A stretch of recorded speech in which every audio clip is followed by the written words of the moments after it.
आइए जानते हैं बाटी का आविष्कार क्यों, कहां, कब और कैसे हुआ। बाटी मूलतः राजस्थान का पारंपरिक व्यंजन है। इसका इतिहास करीब 1300 साल पुराना है। 8वीं सदी में राजस्थान में बप्पा रावल ने मेवाड़ राजवंश की शुरुआत की। बप्पा रावल को मेवाड़ राजवंश का संस्थापक भी कहा जाता है।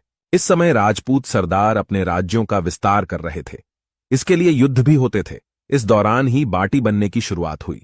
दरअसल युद्ध के समय हजारों सैनिकों के लिए भोजन का प्रबंध करना चुनौतीपूर्ण काम होता था। कई बार सैनिक भूखे ही रह जाते थे। ऐसे ही एक बार एक सैनिक ने सुबह रोटी के लिए आटा गूंथा, लेकिन रोटी बनने से पहले युद्ध की घड़ी आ गई और सैनिक आटे की लोइयां रेगिस्तान की तपती रेत पर छोड़कर रणभूमि में चले गए। शाम को जब वे लौटे तो लोइयां गर्म रेत में दब चुकी थीं। जब उन्हें रेत से बाहर से निकाला तो दिन भर सूर्य और रेत की तपन से वे पूरी तरह सिंक चुकी थीं। थककर चूर हो चुके सैनिकों ने इसे खाकर देखा तो यह बहुत स्वादिष्ट लगी। इसे पूरी सेना ने आपस में बांटकर खाया। बस यहीं इसका आविष्कार हुआ और नाम मिला बाटी। इसके बाद बाटी युद्ध के दौरान खाया जाने वाला पसंदीदा भोजन बन गया। अब रोज सुबह सैनिक आटे की गोलियां बनाकर रेत में दबाकर चले जाते और शाम को लौटकर उन्हें चटनी, अचार और रणभूमि में उपलब्ध ऊंटनी व बकरी के दूध से बने दही के साथ खाते। इस भोजन से उन्हें ऊर्जा भी मिलती और समय भी बचता। इसके बाद धीरे धीरे यह पकवान पूरे राज्य में प्रसिद्ध हो गया और यह कंडों पर बनने लगा। अकबर के राजस्थान में आने की वजह से बाटी मुगल साम्राज्य तक भी पहुंच गई। मुगल खानसामे बाटी को बाफकर उबालकर बनाने लगे। इसे नाम दिया बाफला।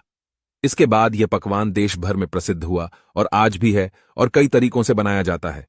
अब बात करते हैं दाल की। दक्षिण के कुछ व्यापारी मेवाड़ में रहने आए तो उन्होंने बाटी को दाल के साथ चूरकर खाना शुरू किया। यह जायका प्रसिद्ध हो गया और आज भी दाल बाटी का गठजोद्दा बना हुआ है। उस दौरान पंचमेर दाल खाई जाती थी।